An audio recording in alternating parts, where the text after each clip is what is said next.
So let's take an example of what's going on in the policy environment around the United States.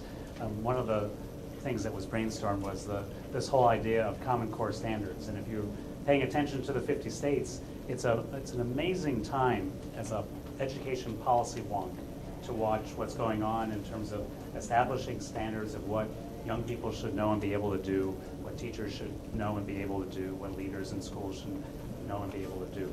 But that said, that's policy talk. And so I think museum educators have such great voice on learning, on understanding how the developmental processes of engagement and learning really occur, whether it's in an institution like this or any of the institutions you represent. And the policy conversation is around, let's get these standards going. Let's get them implemented.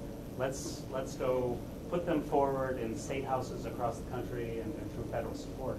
And the opportunity and the challenge here is to get the voice of learning that's reflected in institutions like museums and people who are sitting around this room to influence that debate. Where does that influence come in? Ultimately, somebody else talked about standardized tests. And test. That's what my fifth grader would say. That's what my seventh grader would say.